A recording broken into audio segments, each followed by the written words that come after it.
Monsieur l'ambassadeur, qu'est-ce que la visite du président de la République française à Athènes signifie pour le gouvernement et le peuple grec en ce moment?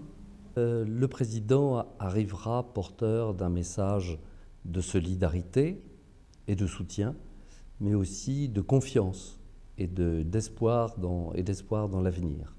Vous savez, pour nous Français, la Grèce n'est pas un pays comme les autres. C'est un pays avec lequel nous sommes liés depuis bientôt 2 siècles, par une très grande amitié. Au nom de cette solidarité, de cette amitié, mais aussi de la conception même que nous avons de l'Union européenne, que le président français a, depuis son élection, œuvré beaucoup avec son gouvernement pour trouver des solutions avec les partenaires pour que le maintien de la Grèce dans l'euro soit assuré, et d'autre part, pour que nul ne puisse plus douter du maintien de la Grèce dans la zone euro. Est-ce que le président va donner un message d'espoir et de solidarité aux Grecs qui souffrent beaucoup au cours de ces dernières années? L'idée de cette visite est effectivement de s'adresser aussi au peuple grec pour lui dire qu'il a fait le choix, un choix courageux, un choix difficile, le choix du redressement.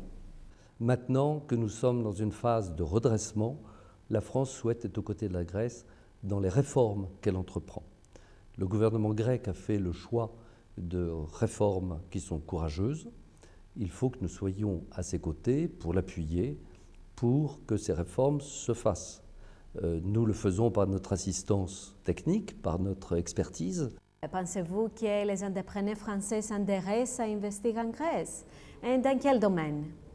La visite du président de la République est aussi, je pense, tend à délivrer un message de volontarisme économique. Vous savez que les entreprises françaises comptent dans ce pays, elles sont plus d'une centaine, qu'elles sont investisseurs traditionnels dans ce pays, qu'elles ont contribué à moderniser depuis plus d'1 siècle, et elles restent en Grèce. Malgré quelques départs, les entreprises françaises sont restées en Grèce. Elles entendent y rester, elles ont confiance dans les atouts de ce pays qui est sur le chemin du redressement et de la compétitivité. Et donc les entreprises françaises seront intéressées aussi aux perspectives, notamment aux perspectives ouvertes par les privatisations.